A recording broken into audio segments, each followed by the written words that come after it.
Okay, we are going to have a civilized talk of why the second to last episode of Yashahime had no payoff, had no stakes, and didn't make a lick of sense. I'm Annie. I'm Minty. And this is FunUntitled, where we set every podcast with an FU. So Yashahime episode 47, the second to last episode of at least season 2. There cannot be a season 3. Absolutely not. I mean, just to sum up real fast, this whole episode was the girls... Well, okay, the first minute was Riku dying to the point when Minty was like, did you skip something? Because that's what this episode made you feel like. That you missed 10 episodes of build-ups to give a shit about the climax. Because it was so, like, out of the blue, you're just in it all of a sudden. I mean, I know we see Rion and Riku go into the Grim Butterfly, but I'm like, I thought Riku was here to save Rion, not save Toa. Toa didn't really need saving. I mean, she just needed to fight a little better. See, my problem was Riku thought the only way I can save Toa is to pretend I stabbed Toa. Then when Kirin Sensei's guard is down, I will attack him. He will slash me down and Toa will like cut through and kill Kirin Sensei using my body as coverage. And it's like, that's the most messed up thing anyone could do to another human being. And you're telling me that's her love interest? To just kind of use him as chopped liver? I don't know. The dire situation, I guess. I mean, who really gives a fuck about what happens to Riku? I'm always confusing their names for some reason. Like, I always want to keep saying Rion when I mean Riku. Like, what really made me like Riku and Toa other than they were nice to each other? Riku was a giant simp and Toa fell hard after like 2 days. I don't know. There's some hetero comp shit that, like, he was a boy, she was a girl. She's masculine, he's feminine. Can you make it any more obvious? I know I said before, I wish Shishomu and Rin's love romance was more elaborate on when Rin was an adult and not a child. And that point was kind of just moot. It's, you know, we just have to accept that. But damn, Yashahime, you needed to work on at least the main character's love interest and their romance. I have a question. After this episode, is Toa the main character? Yes? Question mark? I mean, with this episode having such a heavy focus on Rion, and I was like, I didn't think this was gonna happen. I didn't think the focus was ever on Rion. I thought she was this side character. But now I was like, it was all up to her really to like finish everything. Yeah, I mean, like after Riku dies, the whole episode is just basically Rion and Kyo and Mario kind of just reconciling and they both die. Which was weird, right? Like a lot of things ended up being like, the final conclusion is that Rion loves Kyo and Mario, but it's like nothing led to this. I mean, except like the one time she didn't stab him, but I was like, okay, nothing led to that either. Because it's like... Here's my thing. I never thought Rion hated her father. I thought Rion just had to kill him because Kyo and Mario was batshit crazy and she wanted to protect everything she loved. I didn't think Rion was ever going to kill him maliciously. I never got an inkling that she hated him and we needed this catharsis. I mean, whether she hated him or not is not the question. It was just basically she had to kill him, but she didn't want to. And it's like, why? Why did it start from you wanting to kill him to you wanting to reconcile with him? And the Kirin Mario versus Shishomu was the most disappointing thing I've ever seen. That was really the final battle climax, which is one, weird that it did not involve one of the girls. Two, was poorly animated. The whole like human thing did not make any sense. And then like they didn't transform into demons. Like the whole point was supposed to be to drop the human facade and be demons and fight like demons, but then they didn't become demons. I like how Kirin Mario's like, I'm dropping my human facade, and his arm turned into a demon. Like, where's my kaiju battle? I know Shishomu has a dog form. Yeah, that's his left arm. Kirin Mario, sorry, I got Kirin Sensei confused. Kirin Mario should have turned into a giant demon like how the dad, you know, the corpse was. They can't animate that. It's too much in the budget. I guess not.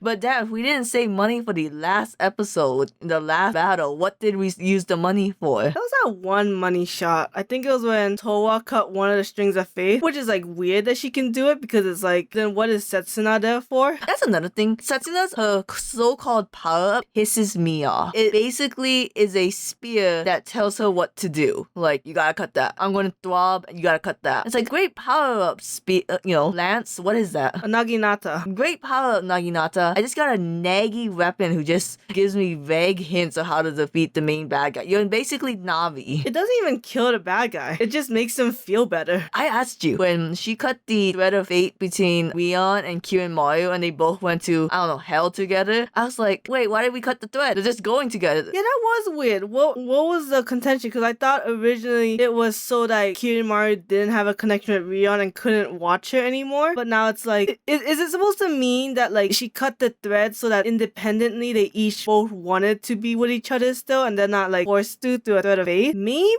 but I'm just like, it still doesn't add up to this point. See, I'm so confused how to fix Yashahime because the second last episode didn't have any stakes. Like, this butterfly could have been continuously killing all these useless demon fodder and I wouldn't give a shit. But like, I don't know what to do. You introduced Rion and Riku early, you established a connection with them. I just couldn't get emotionally attached to the girl who should have been dead and the guy who was leading out for the last 5 episodes. I think it's funny that almost like every 20 episodes they introduce like a worse character. It goes from like Riku to Zero to Kirin Maru to Rion to Kirin Sensei. Each character gets a little worse than the last one that was worsely introduced. Do you think it was weird when Rion was like, oh, you liked seeing me smile and I smiled because when I smiled, you smiled, but I would force myself to smile. Like, I didn't really... Yeah, okay, that was like a web of like backtracking and going forward, and I was just like, wait, the cause and effects don't make sense. The logic between the two don't make sense. Because Kirin Maru was always working to see Rion smile, but Rion was like, bitch, I never actually liked smiling. I was in a depression. Right?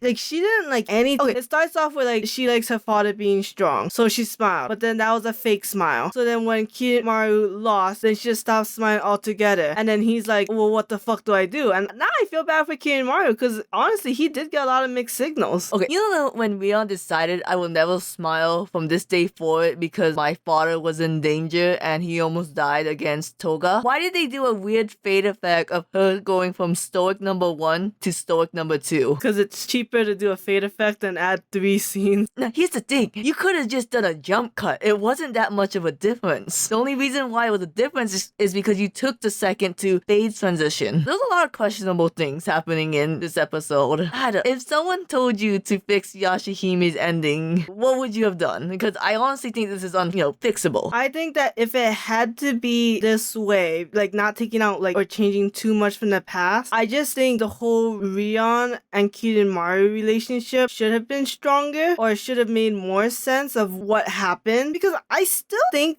kind of Rion's like a half demon, because they still never explained why she never hated the half demon that killed her or why she didn't end up hating half demons in general. And it's like one of the mysteries from like the last episode that they brought up. So it's like, okay, so the conclusions in this episode, like you had to pay something off. I see. They're doing the whole modern anime needs gray villains. I want Kirin Maru to just be a batshit crazy villain. Like Naraku was a little bit gray because he was doing this all for Kikyo technically, but in the end he was batshit crazy. No, yeah, I believe Naraku is just pure evil. Even the whole Onigumo thing, I think Onigumo was evil, so Naraku was evil, and it tainted the Shikon Jewel. So I just really wish Kirin Maru just none of this Rion crap. I don't care. Let's learn to not forgive our fathers. Like if my daddy ever gave me a sword and the whole purpose of that sword was to give to my little brother, I would never forgive him.